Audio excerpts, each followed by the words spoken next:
สบายดีพี่น้องสบายดีFCบอสมุนวันนี้บอสมุนก็เดินทางมาบ้านหวยละอ้าอีกเท่าหนึ่งเวลา5 โมงพี่น้อง5 โมง 30สิเขา6 โมงตอนมันก็แจ้งแล้วพี่น้อง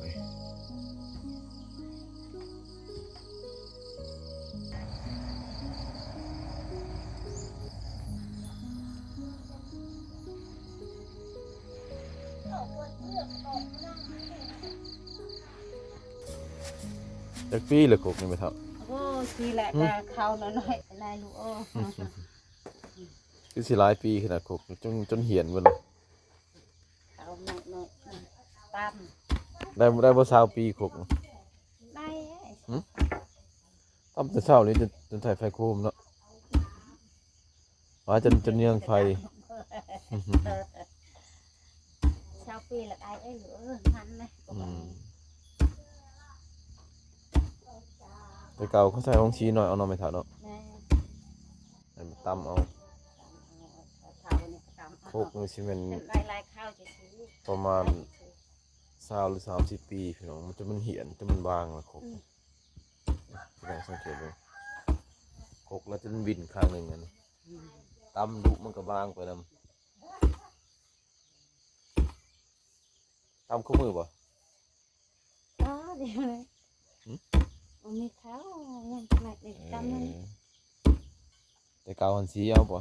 แต่เก่าแล้วตำนี่แต่เก่าได้เขา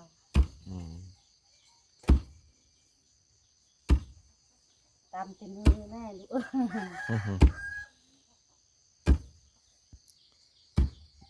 เอาลูกตำเนี่ยตำแต่เด็กแต่พี่น้องตอนจะไต่ไฟโคมเมียง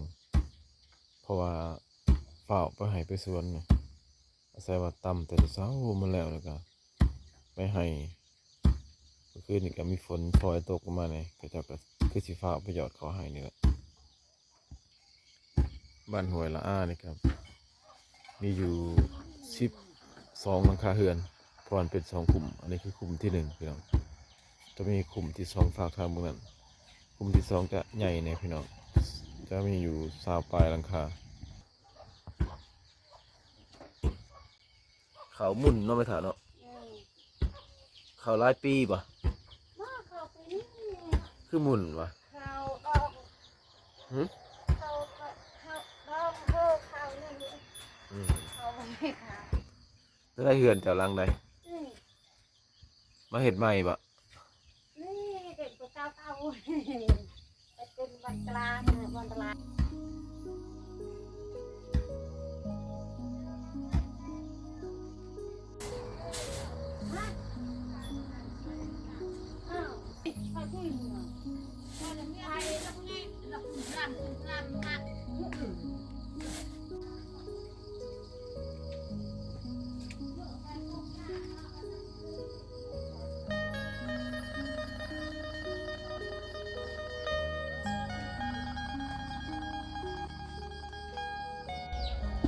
บ้านห้วยละอ้านี่พี่น้องครับ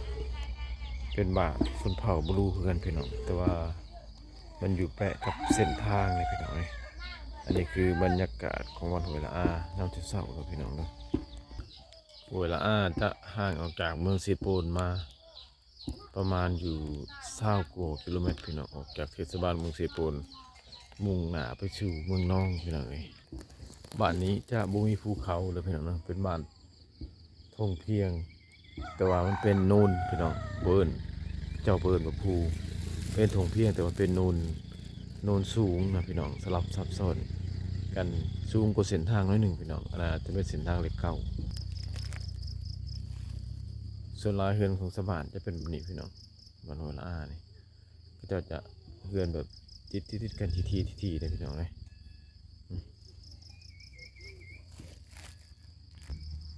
บันชวนตาโจ้นะกำลังสิหนึ่งเข่าทีมึงมีเฮือนครัววันจะถึงประเทศก็เจ้าดังไฟหนึ่งเข่าก็ด้านกันตลาดเลยพี่น้องเลยถือว่าบริยูบุมีเฮือนครัวเราง่ายใช่ส่วนลายจะ ดังไฟกันตลาดมีอะไรพี่น้องเฮือนหลังใดก็ดีเฮือนใดที่มีเฮือนครัวก็จะดังอยู่ทั้งเฮือนแต่เฮือนหลังนี้บ่มีพี่น้อง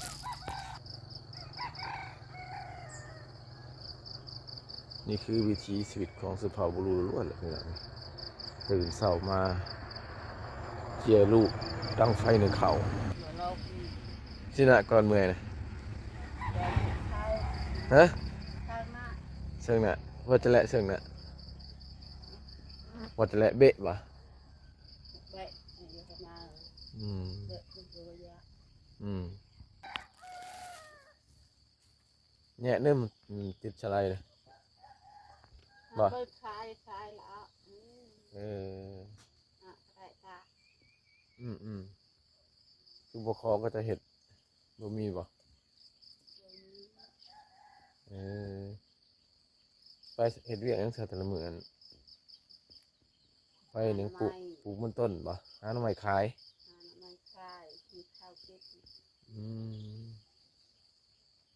คิดว่ามีไหมีสวนมีดินเขาบ่มีเนาะอาศัยแต่หาหน่อไม้ขายแต่ละมื้อเพื่อเป็นเท่าเนาะ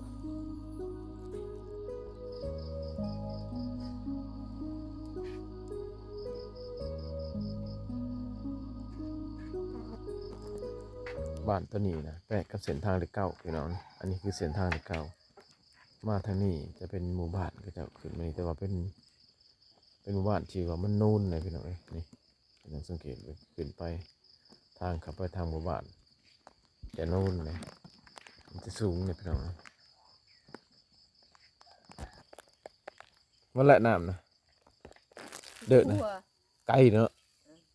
โอ้น้ำตัวนี้ไปตายบ่ใกล้ๆนี่อยู่ครัวมันอันเด้อนี่ก็จีดนึมเด้อนั่นจะใจเที่ยวเด้ออันชกวันยังไปเอาอยู่ครัวพุ่นฝากพุ่นไปไกลเนาะวันนี้เนาะนำทอเวียดเห็ดอยู่เปรี้ยวบ่นี่มันหนักเมื่อยบ่ทางดงมันหนักก้อนเจ้าเลยสิเจ้าแน่เอาหนึ่งก้อนเบะแน่เอาหนึ่งและเบะดงหนักเบะนึงเพราะบันไดคือดงปีมอนี่เลยเมื่ออันละเดินอาจจะอ้วนนี่เลยเสียเมื่ออันละของนำอยู่พูดแต่ถ้าเราไปตักน้ำพี่น้องอยู่บ้านนี่นะมันจะบ่มีน้ำลินแล้วก็จะบ่มีน้ำนอกบ้านก็มีอยู่ส่วนหนึ่งแต่ว่ามันตายแล้วพี่น้องเราก็จะย่างเดินทางไปตักน้ำอยู่พูนเลยพี่น้องพูอยู่ครัวประมาณอยู่200 เมตรย่างไปแต่ละมือตักน้ำมากินพี่น้องบ้านนี้บ้านที่สูงถ้าว่าที่ขุดสร้างก็ขุดบ่ได้ดอกพี่น้อง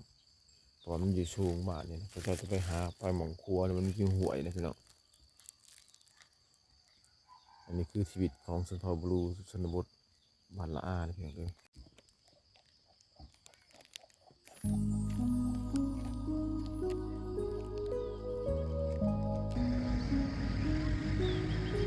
พี่น้อง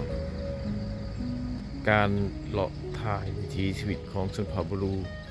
บ้านห้วยละอากับเวทนีพี่น้องบอสบูนจะไปถ่ายบ้านหนาต่ออีกพี่น้องอย่าลืมกดไลค์กดแชร์กดติดตามเพื่อให้กำลังใจบอสบูนพี่น้องเจอกันใหม่คลิปหน้ารักพี่นิก็กดใจ